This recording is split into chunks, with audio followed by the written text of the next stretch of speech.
Why do you want to move? Let's just go through it and be short. It's a short agenda. Okay, we're ready, John. Okay. All right, then I'll bring us into session at 5:24. Any modifications or additions to the agenda? None from staff. Any public comment? None received. Okay. The consent agenda has the lease amendment. President Everett? Anybody want to bring it? Yes? You'll need to open the public hearing on the budget formally. Oh, thank you. So I will now open the public hearing on the approved budget for fiscal year 2021 and 2022. Moving on to the consent agenda. Would anybody like to take it out of the consent? Absent that, can I have a motion? I don't need a motion for approval the of the consent agenda. Okay. Second.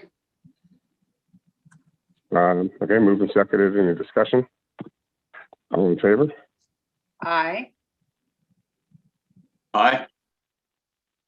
And Everett's aye for it passes. So I guess we just have a quorum with Christy, David, and I. Is that true? That's right. Okay. Yeah. The informational reports. These are provided for information only.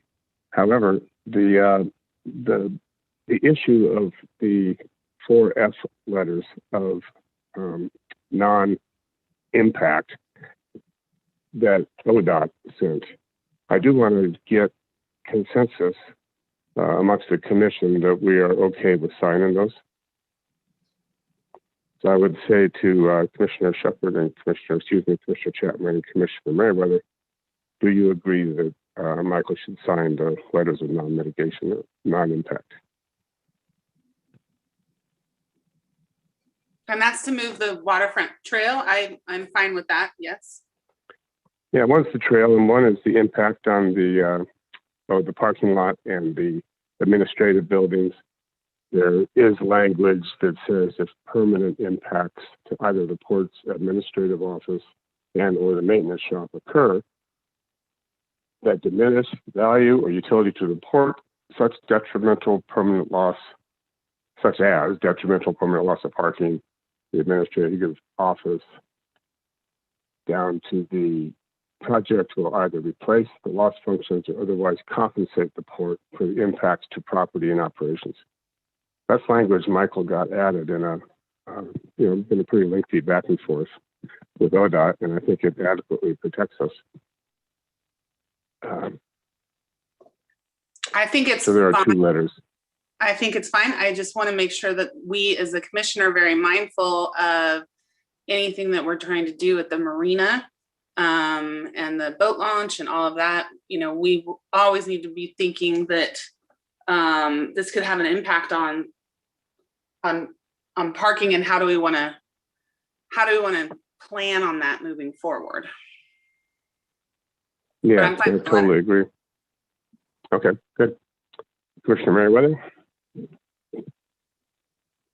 Yes, I'm fine with it. It's consistent with what we've discussed in terms of potential impacts on the port's operations and property. So I'm fine with, yes, going forward with the signature on the letter.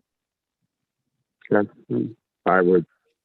I agree with everything Commissioner Merriweather and Commissioner Chapman said, so I'm in favor as well. And that will take us from informational reports to presentation and discussion items.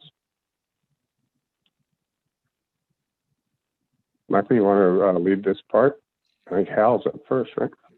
I'll defer to Kevin for the introduction.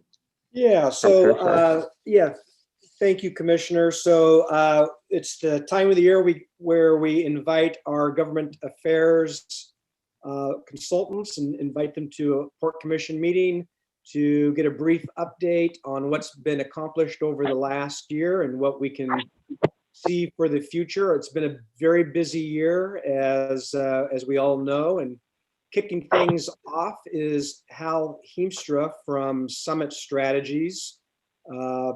Hal has been our man in Washington, D.C. Commissioner Chapman and I went back with Hal. We were probably the last group before they closed down the hill. So it's great to see Hal. And then after Hal, we'll have Dan Bates, who is our government affairs representative in Salem, and then Brad Boswell from Olympia afterwards. So Hal, you've got the baton. All right, thanks, Kevin, and nice to be with you tonight. Hello, President Everett and Commissioner Chapman and Merriweather. Nice to see you. I've worked with both of you for a long time, especially David when he was with the county. So a lot of familiar faces there, but also nice to see you, Dan Bates. And it's been a while since we've seen each other. And of course, all the staff that I've known over the years. Thank you for, all that we've been able to do together. I want to spend just a few minutes talking about the federal agenda. And the big win in the last year, of course, was the $5 million build grant that the port received last September. And that was as a result of a lot of effort by the staff, but also by your congressional delegation. And the two senators and Congressman Walden at the time weighed in pretty heavily with the administration and pushed for that $5 million build grant. It was exciting to get, and probably the biggest accomplishment from the federal level last year. This year, of course, you've heard unbelievable amounts of press about massive infrastructure spending that may or may not happen. President Biden's Build Back Better program and the trillions of dollars level. Peter DeFazio, the chairman of the House Transportation Committee, with his reauthorization bill, which will probably be about a $500 billion bill. It's going to be marked up on the 9th of this month, 9th of June. And the Senate, and Senator Merkley is on the Senate EPW Committee, Environment and Public Works, and they just marked up their surface transportation reauthorization bill last week. And that bill is about a $311 billion bill. It will eventually grow in the Senate because the EPW committee only deals with surface transportation, doesn't deal with transit, and it doesn't deal with a lot of safety and trucking issues. That's out of the Commerce Committee. So that bill will grow. Whether or not we can get to a final bill conference between the Senate and the House, we'll have to see. The Senate bill was passed on a bipartisan basis in the EPW committee, and we expect that the bill that will be passed out of the House Transportation Infrastructure Committee will be a partisan bill. Probably may get a few Republican votes in subcommittee and in committee, but it will probably pass the House, in a fairly partisan way. One of the wild cards in that effort will be the fact that for the first time in 10 years, the House Transportation Bill is going to projects. And there are many, many projects that were requested in the House bill from all over Oregon. Unfortunately, Congressman Bentz, the new congressman representing Hood River, chose not to submit any requests for priority projects. So there will be no priority projects from Congressman Bentz's congressional district. So we had prepared a $5 million request for additional funds for preliminary engineering and more design work for the Hood River Interstate Bridge. But at the last minute, Congressman Bentz decided not to submit. And so we're not pending in the House Transportation Bill. That's pretty disappointing, but that's where we are. Fortunately, Senator Merkley sits on the EPW committee. They have not actually put out a request yet for projects, but anyone following their process closely expects that at some point the Senate Transportation bill, the appropriation or reauthorization bill, will include projects.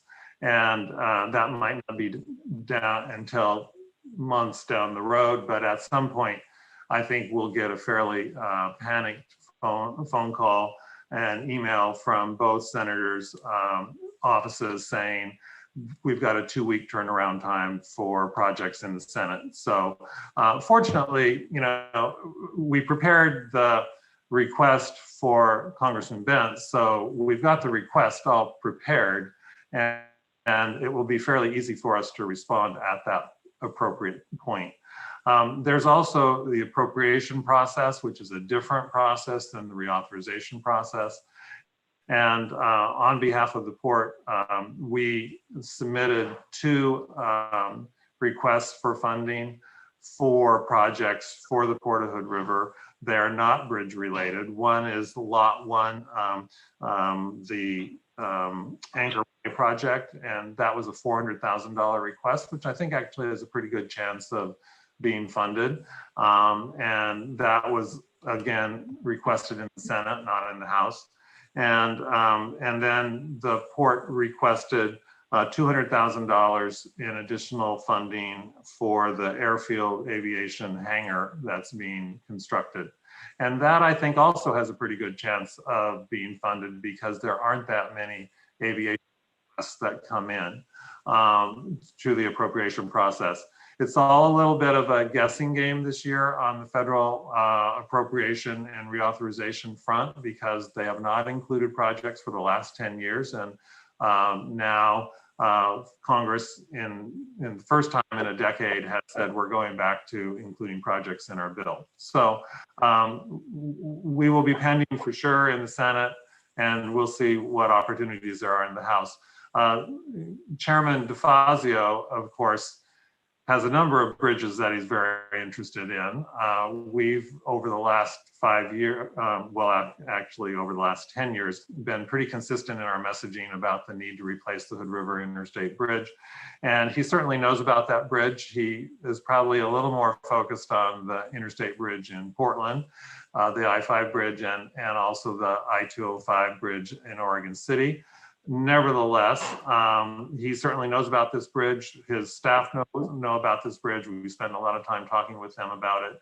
And I know that he will be pushing in his reauthorization effort to include special bridge funding. And there is special bridge funding in the EPW bill that was just marked up last week. So even if we aren't pending in a project way, there's a lot of new funding for bridge projects, and we can certainly show the need for this replacement of this bridge.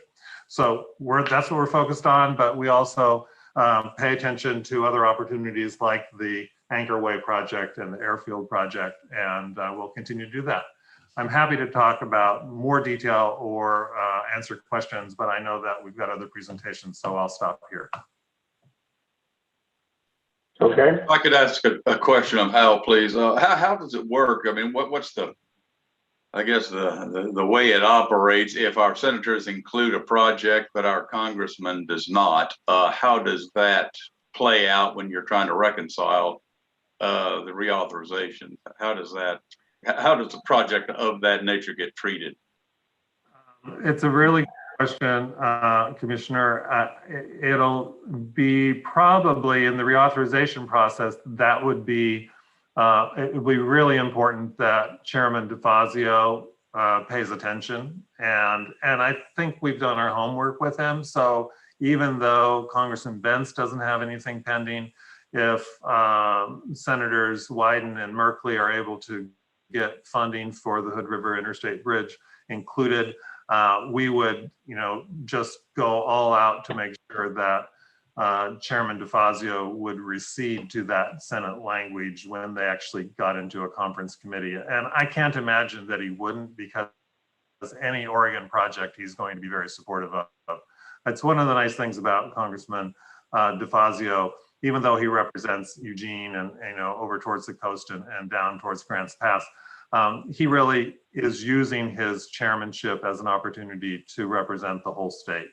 And so, there's a little bit of a miss there with Congressman Bentz, but fortunately, we come from a state that has the chairman, so that's very helpful.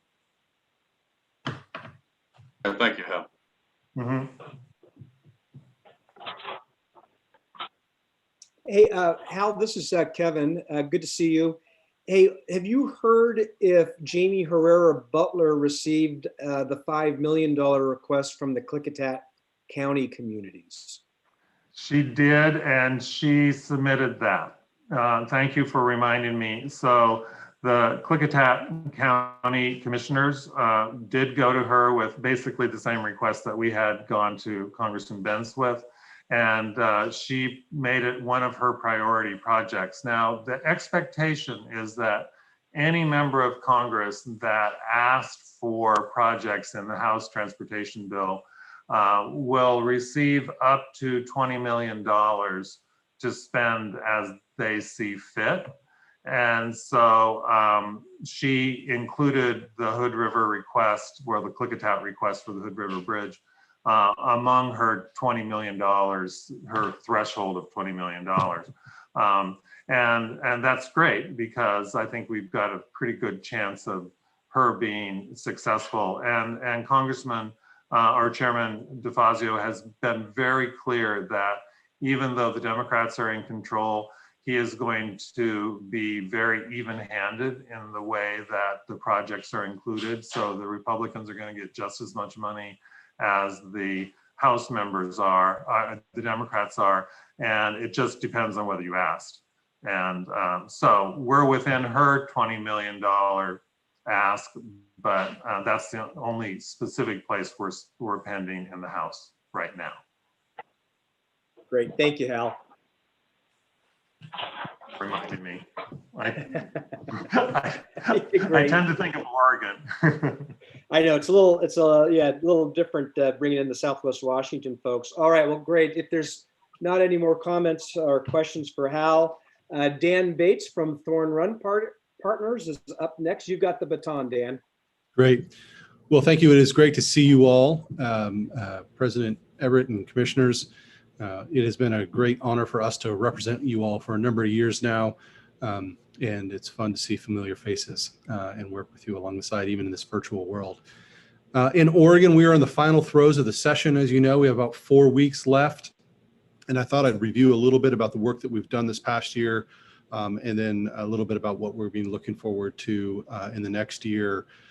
It's important for me to say off the bat that you have two great champions in the legislature, and Senator Thompson and Representative Williams. Senator Thompson's been working on this bridge his time in the Senate, including the 2017 funding for phase 1. And as we began building this past year, the case for funding for phase 2, it's been great to have the federal investment and the investment from Washington, with Oregon's piece being the third portion of this phase 2. Again, it's too early to tell where we are in Oregon, but we spent the past year mounting a campaign, working with members of the Joint Transportation Committee as well as the Ways and Means Committee. Our ask this time around is a lottery ask, which is used for a variety of different purposes in Oregon. At the beginning of the effort, lottery dollars had plummeted because of COVID. They have now recovered, and the Ways and Means folks are trying to figure out how they will invest. There is not a transportation package, which is how we were funded in phase 1. Part of the effort that we've spent the last year has been helping build the momentum for a new infrastructure package here in Oregon. We'll continue to do that, continue to use the port as a great example of why more investment is needed in infrastructure in Oregon. The other work that we've been doing on the bridge has really been laying the groundwork for understanding the need for a governance work on the bridge, and probably authorizing language in Oregon and Washington, and working with Brad and his team and the port team to really socialize that concept as we move forward.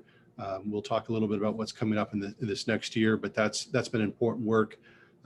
And there was also just a great hearing. If you're really want to see some of the level of support in the Joint Transportation Committee, there was a number of members from around the state that opines just how important this project is for Oregon's transportation system, and offered their support, which is great. And we've used that to chat with other people around it.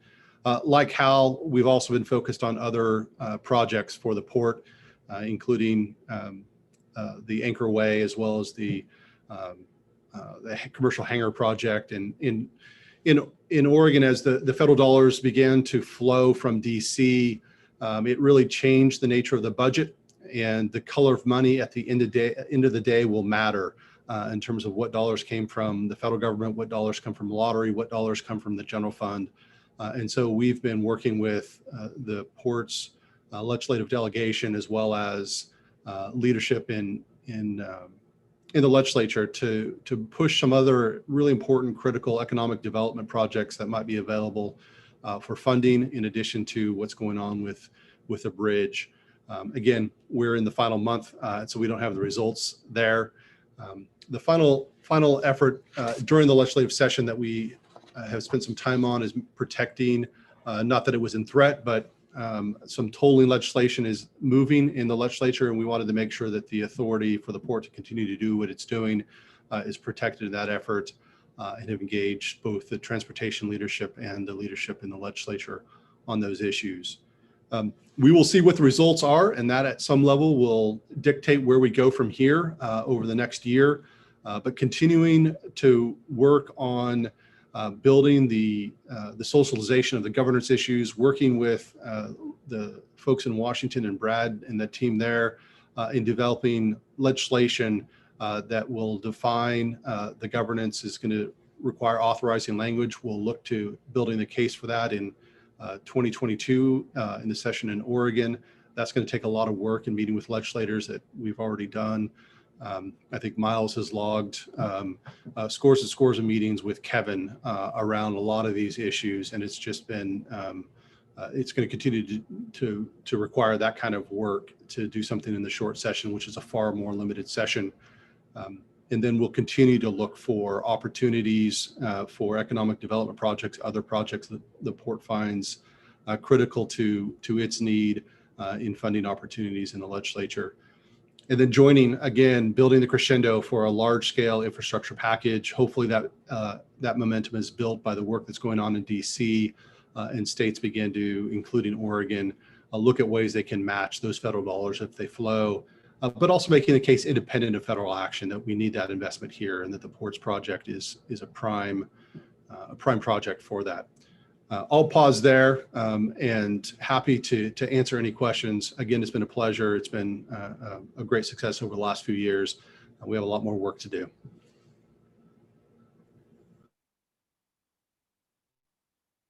Any questions for Dan or his team? All right, hearing none, I'll hand that over to Brad Boswell, our representative up in Olympia. Brad, take it away. Thanks, Kevin, and I appreciate everyone's time today. So we had a busy end of 2020, and then obviously first 2 quarters of 2021 up in Washington. The Washington State Legislature is now adjourned. We only had a 105-day session this year. We did get a transportation budget, a current law transportation budget passed out that included $50,000 for organization called the Joint Transportation Committee to both work themselves as well as hire on some legal counsel to work on the bi-state governance questions and what kind of policy changes are going to be needed for that. The counsel that they brought on is from Pacifica Law Group, and I'm saying this specifically for Dan and Miles, a woman by the name of Stacy Lewis, who apparently is pretty well-known bond counsel and apparently is also licensed in Oregon as bond counsel down there.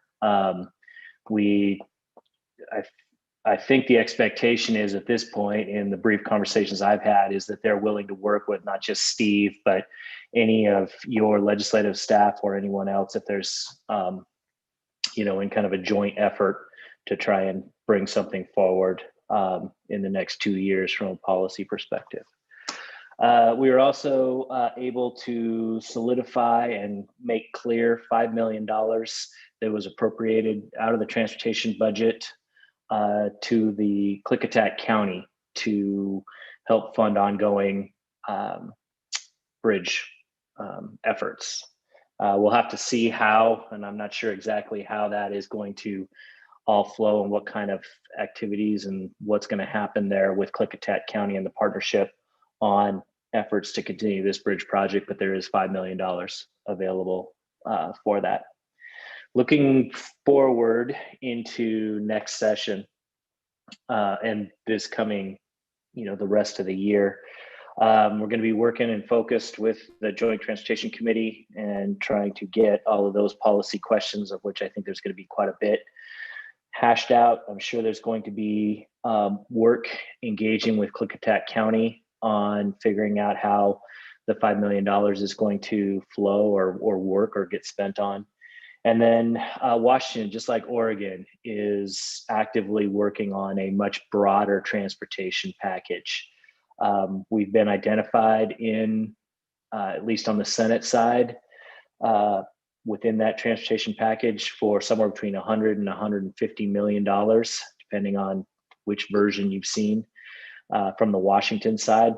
Again, that transportation package did not pass this year. However, there's ongoing work going on. There's even some rumors, which I want to be really careful about spreading too far and wide, of trying to create a special session to do a transportation package. But I'm a little skeptical that that can actually come together. But I do believe that sometime in the next 2 years at most, Washington is going to put together a several billion-dollar transportation package, which is going to be focused on bridges, ferries, major infrastructure. And we're going to be spending a lot of time in the coming months making sure that we are positioned to be a part of that. And just like Oregon to the state, Washington is certainly focused on making sure that they can signal to the feds that they're willing to be a partner and have resources for whatever matching needs there may be for especially some of these big projects. So I will stop there and answer any questions you guys might have.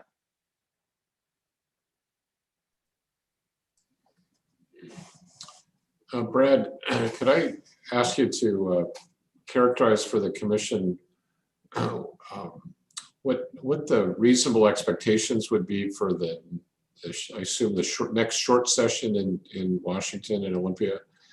In other words, is it possible that an infrastructure package could come out of that 22 session? Likewise, is it a reasonable time to take the Bistate Bridge Authority legislation for action? So next year is what we consider the short session. So it's only 60 days.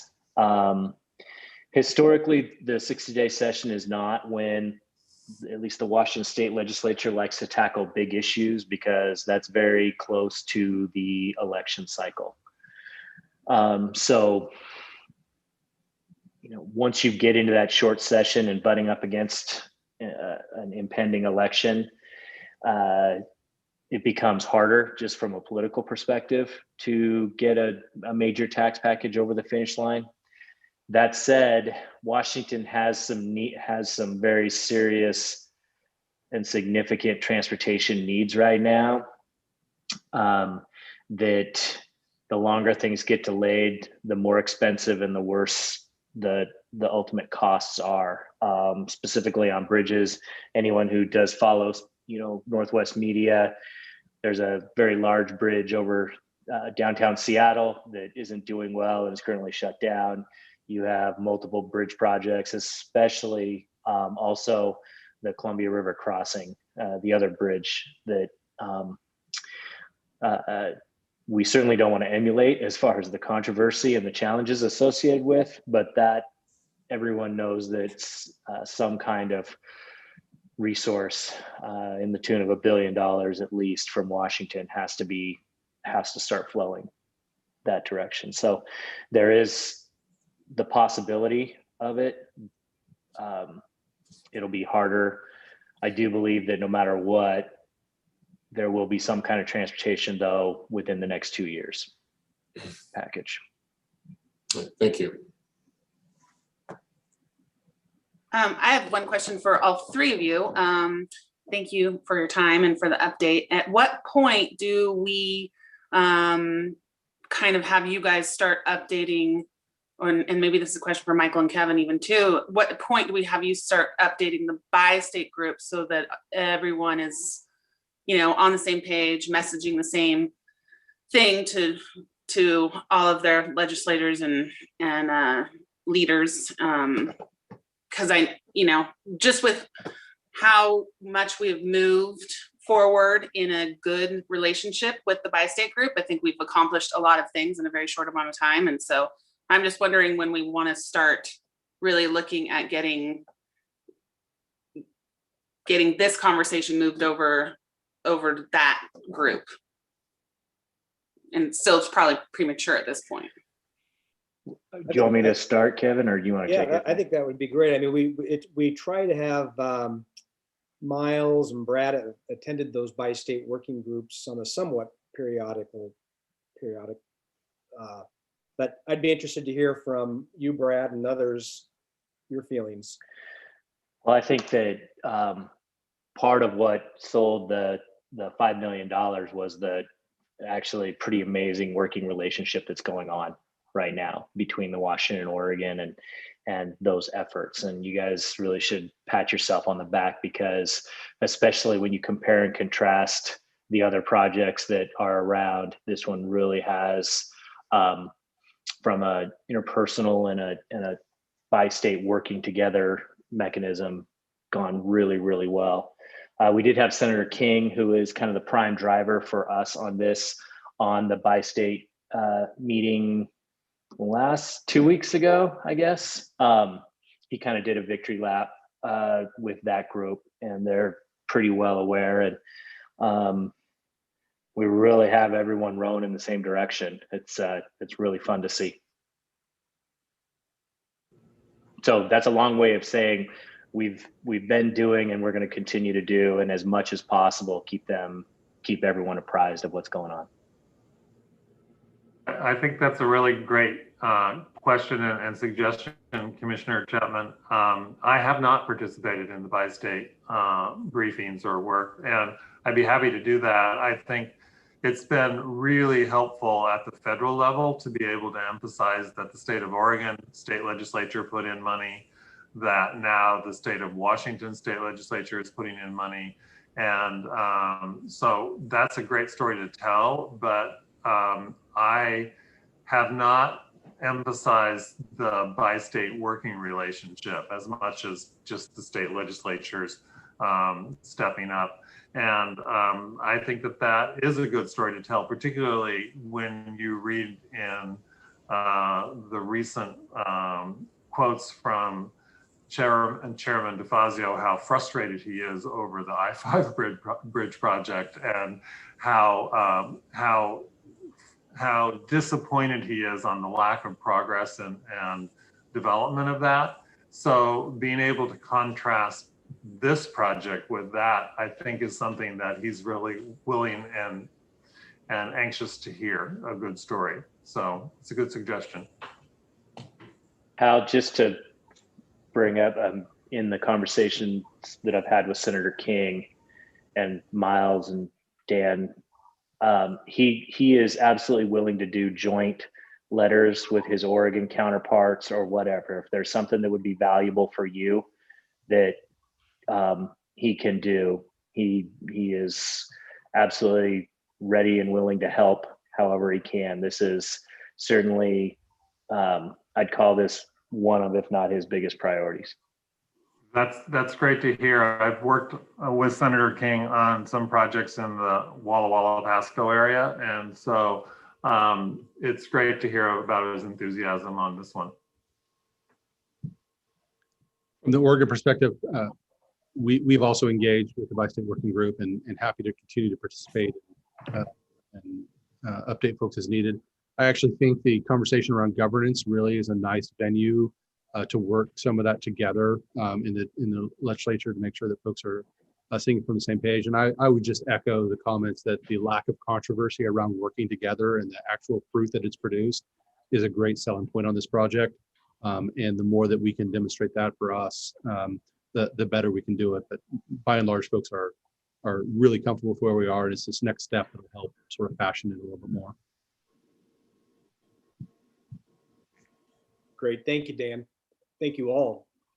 Well, I think that's a good good summary of everything that's been worked on over the last year and a preview of things to come. So Commissioner Everett, if I'll hand that back to you, and thank you for the time. Okay, then thanks. It's, I guess from the port's perspective, it's particularly effective to have lobbyists at Washington, D.C. and Oregon and Washington State. And it's really nice seeing you guys work together. Thank you so much. Yeah. Thank you. Michael, that brings up staff reorganization planning.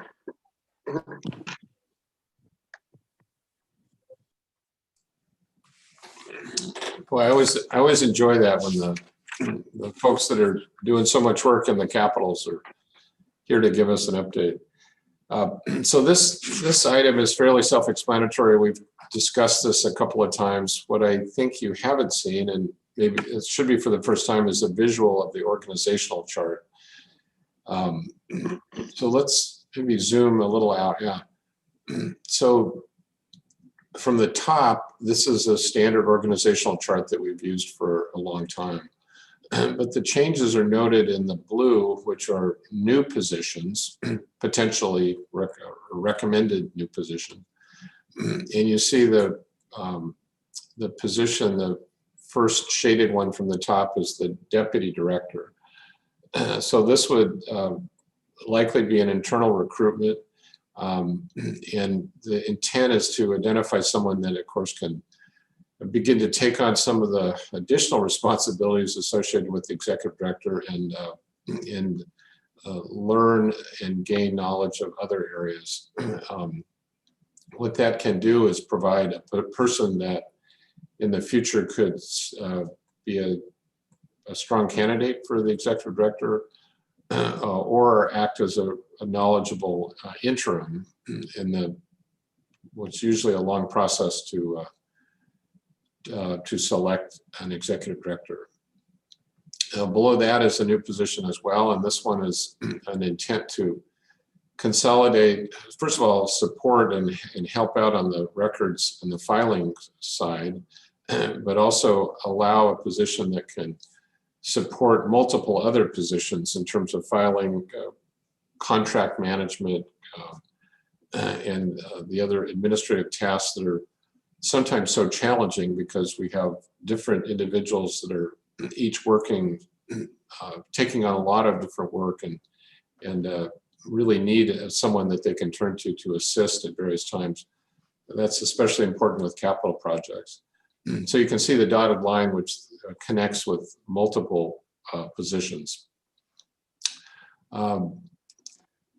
Then you have in the bottom the same shade of a small oval down there, which is a new position in the facilities department. And this one is intended to just acknowledge the tremendous workload that group is enduring, and frankly, it continues to increase.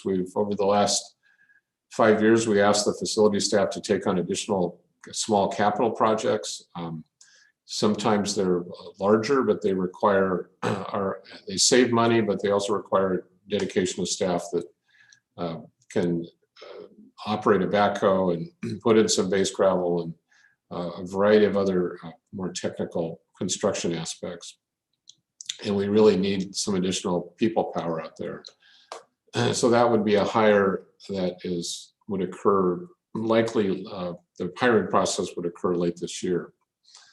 Then you have one position, which is the light blue, and this is an assistant finance manager. This is one that would not be filled in the near term, but would be a position on the chart that, depending on Fred would take this on and determine if there was a internal recruitment that occurred, could it fill that position and begin to take on additional finance responsibilities and create a broader scope of experience that potentially could be someone that step into a finance manager role likely not a CFO role, but more importantly, would act as someone that, if there was a change in the CFO position, that could also serve ably to during a transition process. And then finally, the changes that are more subtle here are the two positions that are being outlined there, where this would be a facilities or a title change and a job description change for one. It's currently the manager of the facilities department is the facilities manager. This would be a title change and would go with a modest salary change, which would allow that position to take on more project management, construction administration roles, not only for internal capital projects, but also the larger ones that are we see coming ahead. And then likewise, the position below that would be it's archaic, but it's currently known as the lead man. And we would make sure that position title is changed, but that position would take on more of the current responsibilities for day-to-day staff scheduling, monitoring of facilities staff's work, inspection and coordination of the work, thus freeing up what would now be entitled the facilities director. So that facilities director would, I don't think you could prevent the current position holder from jumping in a backhoe occasionally, but they would be spending more time in the office and more on contract management, like I said. So those are the major changes that that I'm recommending and considering. There is budget authority to make these adjustments in the next fiscal year, assuming that budget is adopted. As I said earlier, the position changes would likely, if there's a recruitment necessary in the job descriptions and other steps would take place this fall with a sort of a transition date of late this year or more likely January 1 of next year. So this is intended to bring this back to you to let you know what I'm thinking. I did discuss this with the Personnel Committee, and they were supportive of this direction. And I want to make sure that the rest of the commissioners are aware of this and have a chance to discuss it or give it any thoughts or observations. Michael, I have one question. I think it looks really great. The facility, the financial, the light blue position, is there a reason that wouldn't be a position that would be filled sooner rather than later and have it just be a new position? Is it budget that's, I mean, you know, training someone to be able to be an interim person, I think would be really helpful for the finances of the port. So I'm just curious as to why it's a future position and not a new position soon. Well, a couple of reasons. That position would need to have to be filled would need to have the requisite experience and knowledge base, and that process is underway. I believe we have some strong candidates internally, but I think they need additional seasoning and they need an intentional process for broadening their experience and exposing them to different aspects of the financial system and the process. So that would be something that Fred, with his knowledge, is doing now, but would continue to do, with the intent of having someone that's ready for that position. But I don't see that happening, or I don't see that immediately. It needs to be additional time to do that. And then the other part is simply budget. It's something that we would plan for and be able to accommodate in the future year budget, say fiscal 22-23.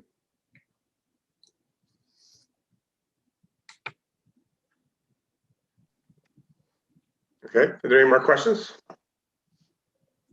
I think it's excellent, Michael. We did with the Personnel Committee, we've gone through it, of course, but we've asked you for a while to get a transition or a plan to cover key personnel exposure and vulnerability. I think this goes a long way towards doing that. Thank you. Good. I've observed that it is becoming increasingly difficult, frankly, to find people that can step into senior management or organizational leadership roles. Frankly, the talent pool is just not there like it used to be maybe 10 or 15 years ago. And so I think trying to develop people that can step into roles within the organization internally is going to be money well spent as we go forward trying to fill these critical positions in the future.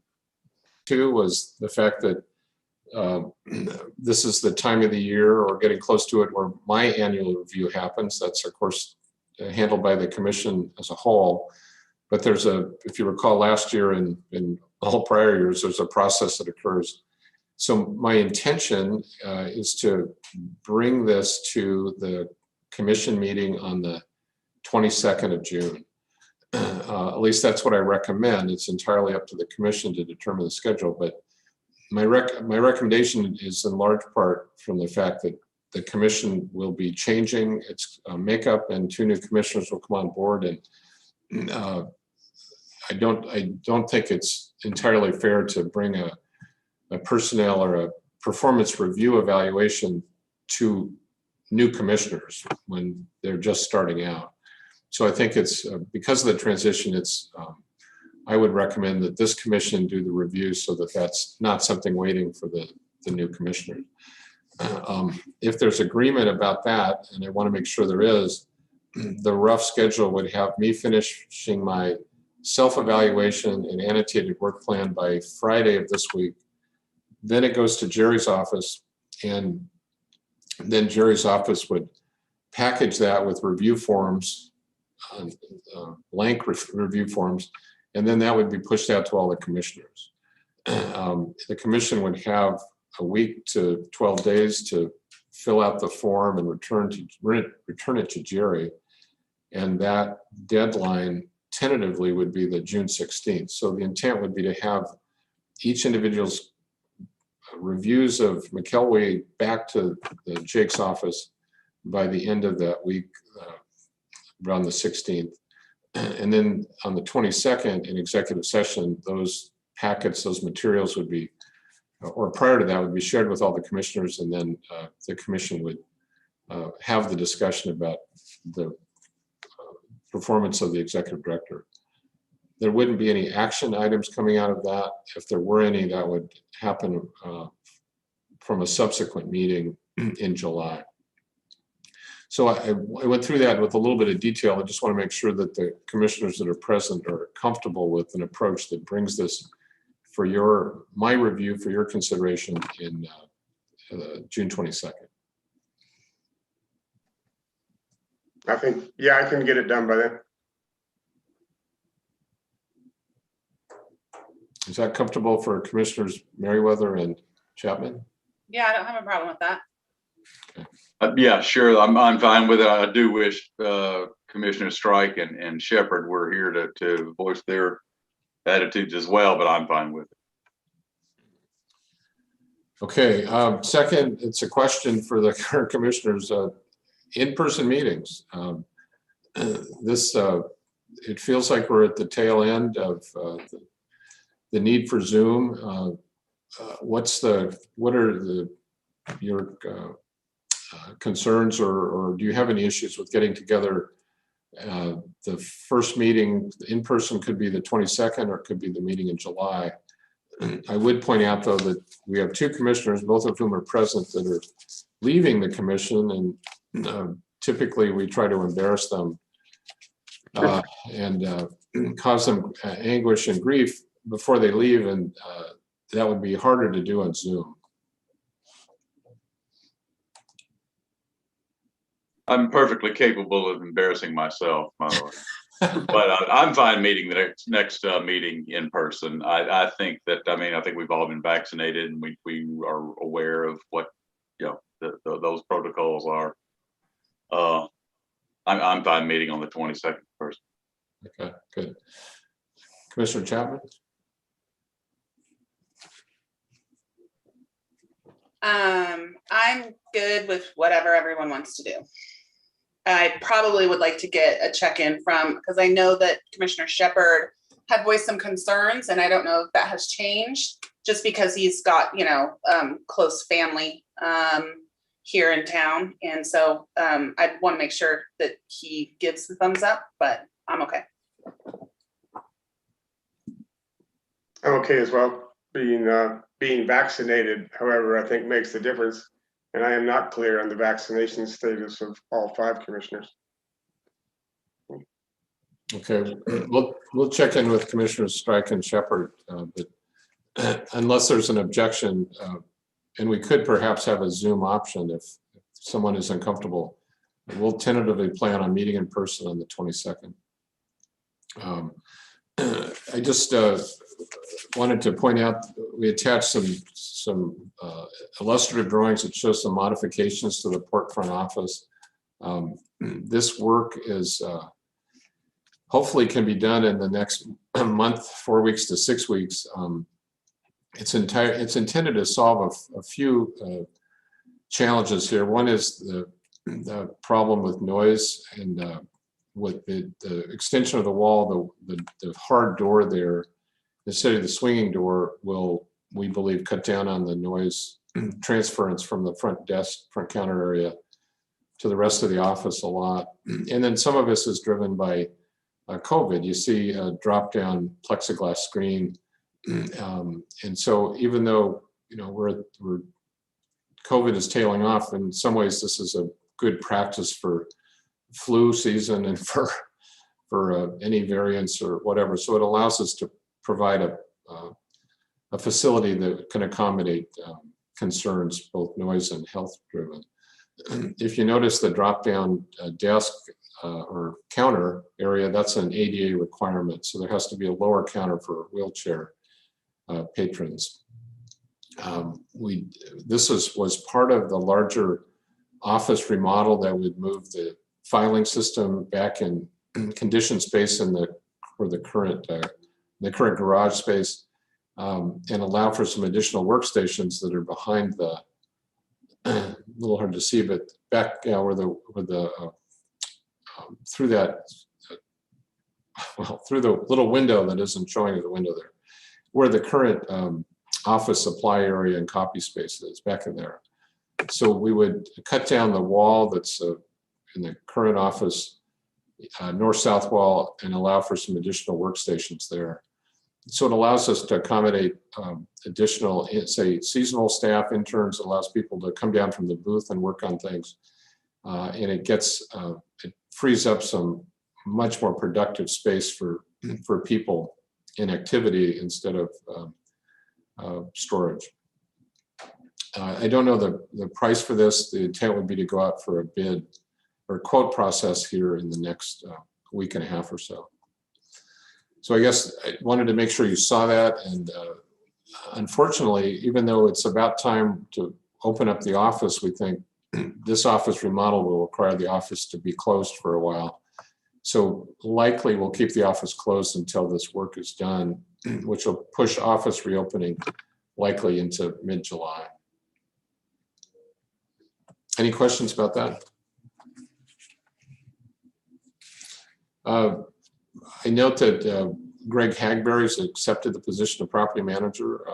I'll talk more about him at the next meeting and introduce him, but he will start on the 21st, and his first meeting will be that the second meeting in June 22nd. I really wanted to focus on this board training idea.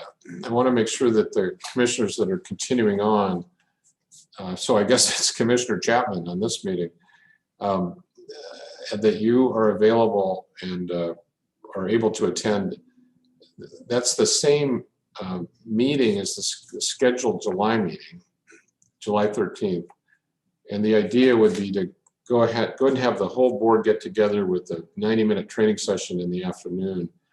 And that transitions into the regular meeting at 5, where the 2 new commissioners are sworn in.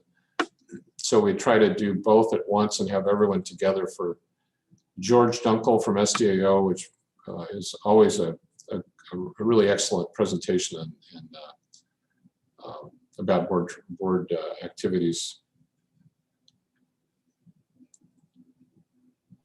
Yeah, I can make it work. Excellent.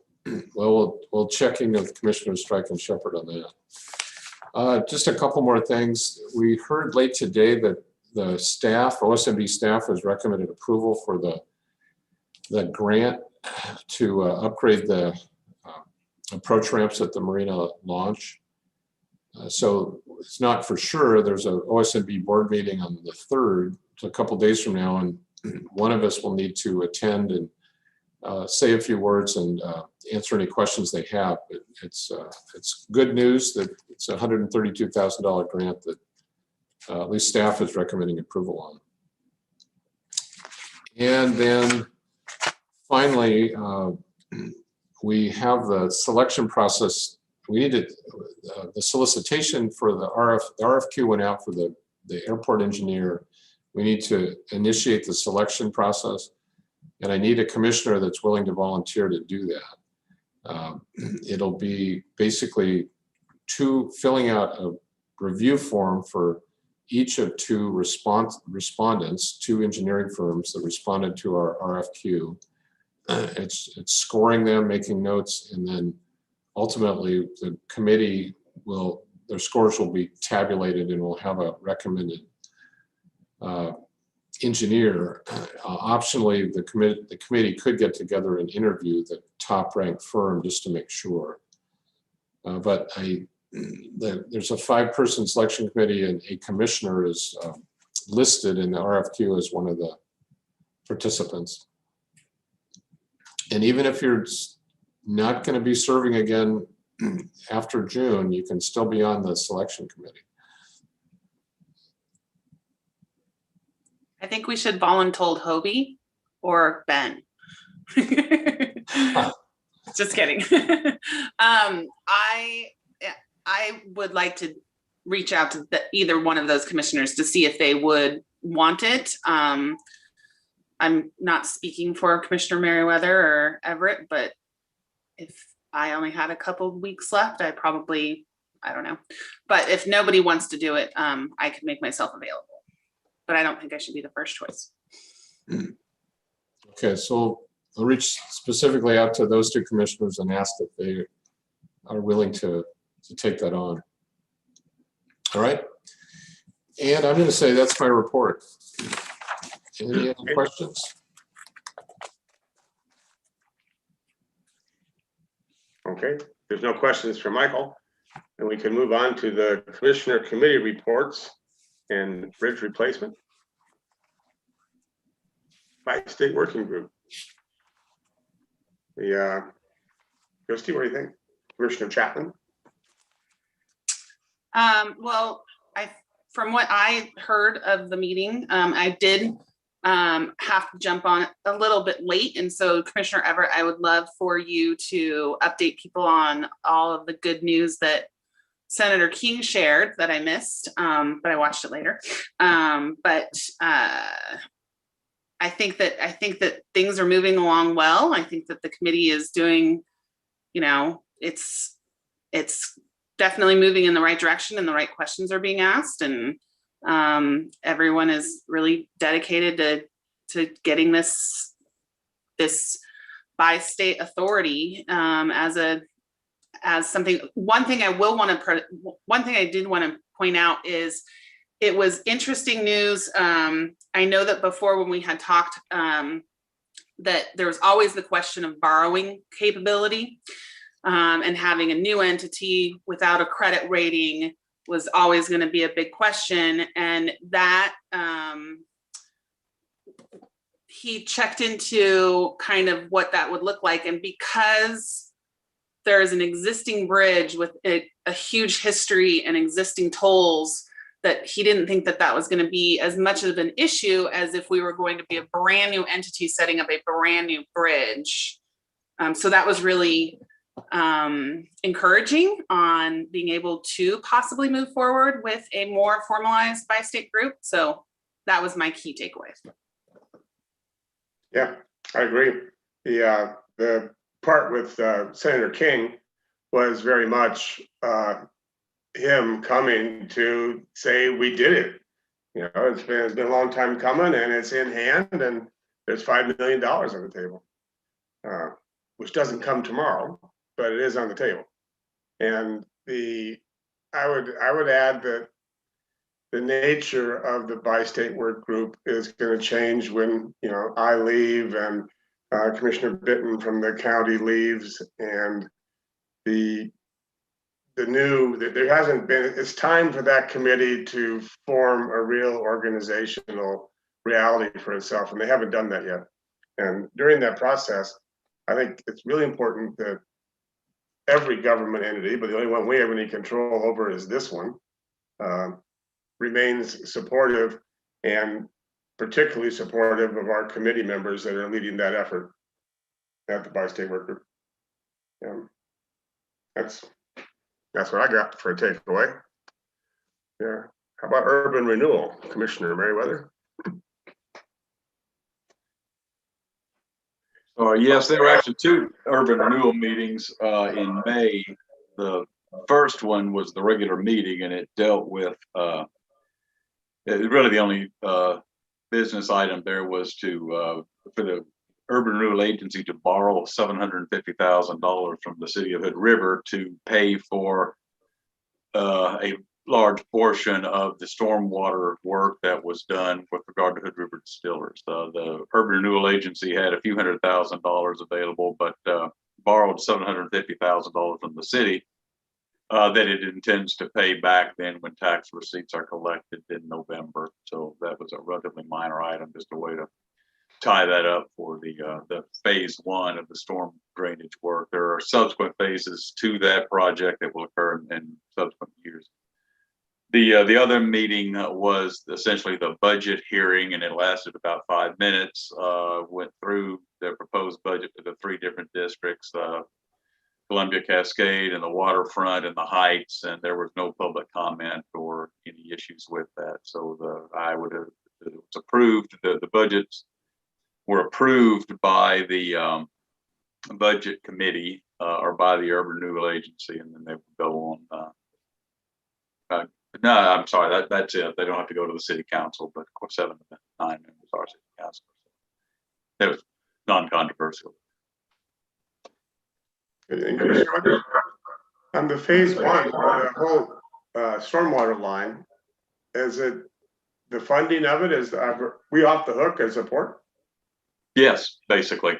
They're not asking the port to fund a portion of that, other than the stuff that we had to do for our connections or our buildings under the Western Power Building and some of that stuff that we discussed earlier. So what do we have there? Maybe $50,000-$60,000 worth of cost that we bore as a tenant or a property owner in the area.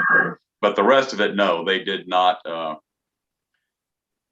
formally ask the port to pay for any of that. Bear in mind that the funds that we had hoped to have available for Lot 1 infrastructure were used for this purpose. So I don't anticipate that the Urban Renewal Agency will be entertaining any request in the port for Lot 1 infrastructure. There's still an opportunity if they get enough, some of the funds, Christmas tree funds at the state legislature, they still have a request in there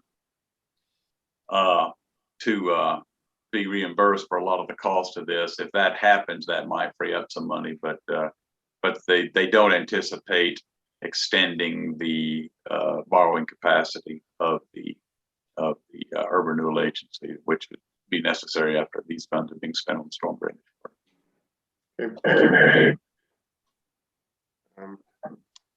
In the Airport Advisory Committee, we got Commissioner Strike as the committee head for that, but Michael, you want to take it? Sure. I've stepped in as the airport liaison now, and we had 2 meetings actually. The first one focused on the strategic business plan. We utilized the 1 page that said a current plan, modified a little bit, used it as a discussion piece, got a lot of good input there. Made modifications. There were subsequent inputs that came in so we revised that 1 pager, took it back at the second meeting, focused some of the time on that, and had additional discussion. I think we're there in terms of the input from the AAC and from the Friends group in terms of the airport portion of the strategic business plan. And then the rest of the meeting was a regular meeting. There's a new chair that was elected. Ken Newman has to come off the committee. Dave Cable was selected as the new chair, and Tor Beaker was selected as I guess an assistant or someone that could step in if Dave can't make it. I gave him an update on the various airport work, and there's been a lot of it, including the AWAS and the glider port, finishing up the mitigation area, a variety of things. And so we talked about, I found out some interesting things. One of them, which is that on the aeronautic charts, we already show up as a pilot activated runway light airport, even though that's not, we have the capability, but we haven't implemented it yet. So we intend to do that. It's really requires a pretty modest change to the switching mechanism, and we'll get the word out to the pilot community that it's pilot activated. And I think some residents will be happier around there. So all in all, good meeting. Again, it was a regular AAC meeting. The first one in May was just focusing on the strategic business plan. But we have the membership in place, and we're ready to get back to regular meetings starting in June. Yeah. Are there any questions for Michael? In case, I will close the public hearing on approved budget for fiscal year 2021-22 with no comment from the public. That takes us to action items. Number A is to endorse the bridge replacement Bistate working group strategy. Kevin? Yes, Commissioner. So a lot has been done since this issue of bridge replacement strategic principles first came to the commission back in February of this year, after a meeting between Mayor Kiefler from White Salmon and Commissioner Chapman. The version that's in your packet tonight has been endorsed and approved by the Bistate Working Group. And so I certainly want to thank Commissioner Chapman and Mayor Kiefler for meeting together after the last Bistate Working Group meeting just to work through some of the clarification points. But I think at this point, the version that's in front of you was endorsed by the Bistate Working Group. And I think this will be really helpful as the project progresses to have some overarching principles and objectives moving forward. Clearly, as the project director currently move forward, I want to populate actual activities under each of these points and start building out an action plan, if you will, on because really every step in getting the bridge replacement done should fit under one of these principles, one of these objectives. And so it's great to have. I think it's a wonderful companion piece to the memo of understanding that's been underway in place for over a year. So if there's any specific questions, I'd certainly be able to answer those. But other than that, I would certainly recommend approval. And Kevin, I would add to that this document is the first bilateral production from the Bistate Work Group.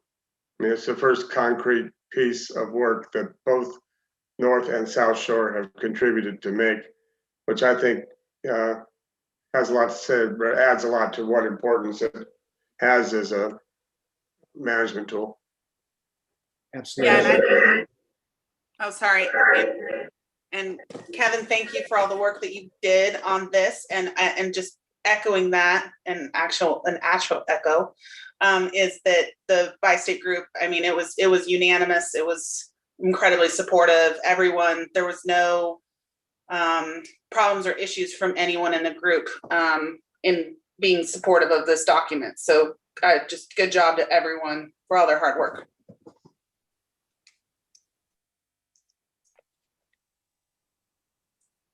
Okay, in that case, can I get a motion? I move, oh, go ahead.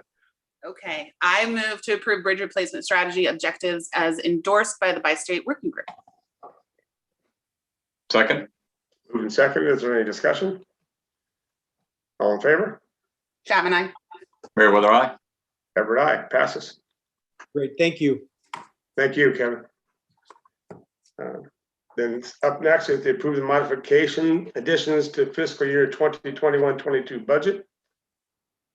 Fred, you want to lead that? Yeah, so usually after the budget hearing, there's usually a few items that come forward, and we try to put it before the budget is adopted.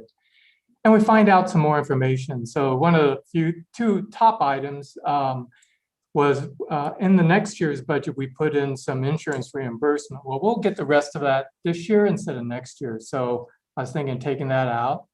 Also, the Oregon Tourism Grant came in, so we won't have that next year. So we were taking that out.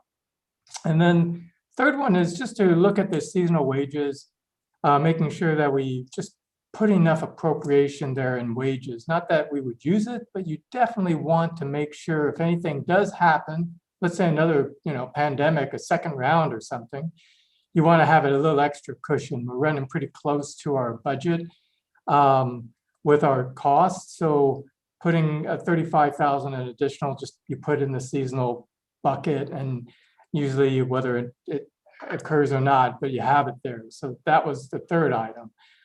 The fourth item is lobbying. It's really more of a true up between the federal and the state. And so, increasing the state of Washington lobbying by 6,000 and Oregon by 3,000. And that has more to do with, this increase in capacity and also the availability of funding that's coming out of the state of Oregon and Washington, like the lobbyist said. So this is budget, not their contract. That has to come forward on a separately to the commission. This is just more appropriation with regard to that. And then the fifth item is the Hook CIP, that new rigging area. We were starting to look at some contracting, and we were realizing that a lot of the contracts are coming in a lot higher than we had anticipated. So we're thinking of increasing the budget there by 10,000. So not a lot, but by 10,000. And also looking at the wetland mitigation permitting, increasing that by about $10,000 as well. Those two last items, they are in the CIP for next year. We're just increasing that appropriation. So those are the modifications staff would recommend for the 2021-22 budget. Any comment? In absent comment, can I get a motion? I move we approve the above modifications to the FY 2021-22 budget before adoption. I'll second. Moved to seconded. Any discussion? All in favor? Meriwether, aye. Chapman, aye. Everett, aye. Passes. The number C is the amendment to the contract with KPFF Engineering for conceptual engineering at North First Street. Michael, you want to take that? Yes. This is simply an action and a spending authority that was trying to take advantage of the seemingly unlimited possibilities for potential funding for infrastructure on Lot 1. This is essentially doing the same work that was done for Anchor Way. It's conceptual engineering, call it 20%. It's utilizing the public infrastructure plan, and it's reconciling utilities and street configurations and turning radii and a variety of things. But this one would focus on First Street. So Genevieve's going to pull up remind you of this diagram. I wish I had a pointer here, but you can see Anchor Way runs east-west, bisecting Lot 1. That project from 2nd Street to 1st Street, existing 1st Street, is the current cost estimate is $1.5 million. So there's various funding requests, grant requests, ARPA requests that are intended to fill that gap. The commission in the budget has allocated a certain amount of funding for it. But the hope is that we can find significant funding sources to frankly fill that need. So the question is this the time to take a run at larger ask, a larger amount of grant money or ARPA funds or IOF funds or EDA funds that can do not only Anchor Way, but 1st Street. And 1st Street, remember, is moved from its current position westward so that much of the street aligns with the current southbound 1st Street. Remember, there's a median that exists there today. So this is a question about, do the possibilities for funding present themselves such that this is a time to take an additional run at conceptual engineering for 1st Street and combine that engineering thought process and design with Anchor Way and put ourselves in the best possible position possible to make a credible request for something on the order of $4.5 million total. And honestly, there's so many possibilities that I see a variety of ways that we can fill in at least the $3 million or more of that potentially $4.5 million combined project.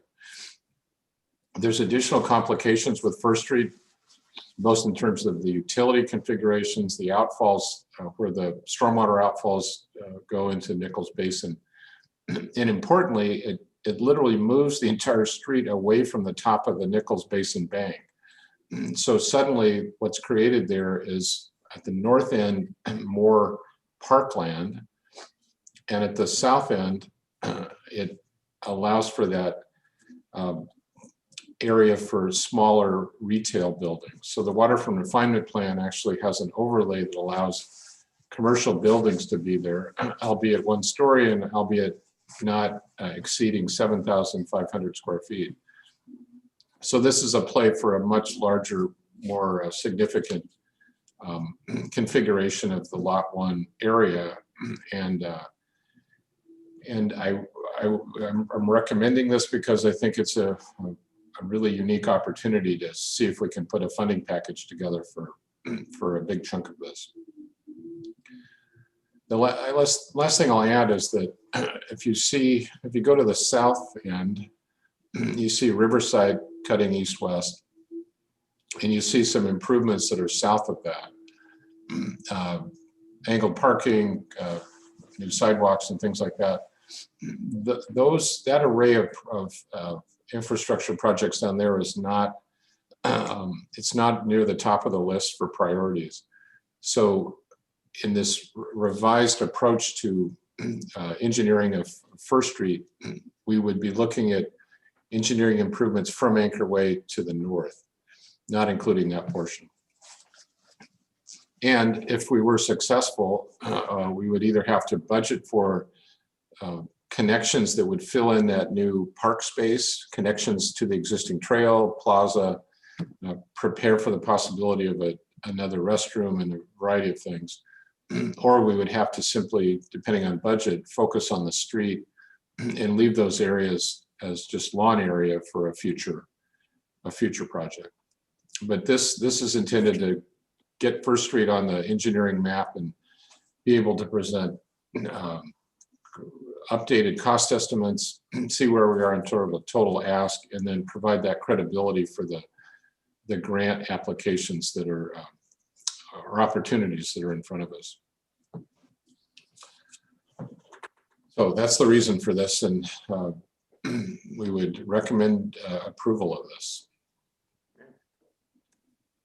Any discussion? So Michael, it does not include the very south section. No, south of Riverside was improved by ODOT. So at least on the west side, it has sidewalk. It's where the existing bus shelter is. And so it's a matter of magnitude. If we add that, it would probably add, say, $750,000 to the total cost estimate, or close to that. So we would focus on the more important part, which is north of Riverside. Thank you. Yeah, I agree. This is a unique time in terms of the opportunity for funding. It may never pass this way again. I think if this is something we need to do in order to be in the best position to take advantage of it, I think we need to move forward with it. I agree. And I agree as well. So in that case, can we get a motion? I move we approve amendment number 1 to the contract with KPFF Engineering for conceptual engineering of North First Street, not to exceed $26,400, subject to legal counsel review. Chapman second. Okay, moved and seconded. Any discussion? All in favor? Meriwether, aye. Chapman, aye. Everett, aye. Passes. You know, Michael, I would like to just, for my own, the way I track this kind of thing, we approved $6.5 million months ago. And we had 2 for the building that didn't happen, 1.5 for, First Street or Edgar Way, that might get paid for here. And then $3 million, which we do intend to spend on the hangar in the airport. So by my way of thinking, we got $3.5 million that we're still looking for a project that is, a quality project to pursue. Well, I might do the math a little differently, but again, you haven't approved anything. The commission has said we're at this point comfortable with that order of magnitude borrowing. So if the commercial hangar requires say a $3 to $3.5 million commitment, and if Anchor Way is $1.5 million, that least conceptually has been programmed for that, so we're at 4.5. So if the currently comfortable with $6 million or $6.5 million, that leaves something smaller than that. But to answer your question, yes, there within those parameters there does appear to be some potential borrowing authority. So I guess, and that begs the question: how are we looking for opportunities? Well, it may be a topic for executive session, but I would say on the acquisition side, there aren't many. We continue to look, but there simply aren't many possibilities that fall within the light industrial category. Mm-hmm. So it's likely that we would turn back to the lower mill as a potential opportunity there. But remember, the list of kind of potential strike projects is fairly limited. Right. Okay, thank you. More curiosity than anything. Then that takes us to the commission call. Any commissioner have an issue they'd like to talk about? Okay. And that time, let's go to the executive session. Need to, I guess, in open session, I should say, I'm going to suspend the open session and go to executive session under ORS 192.6602A to consider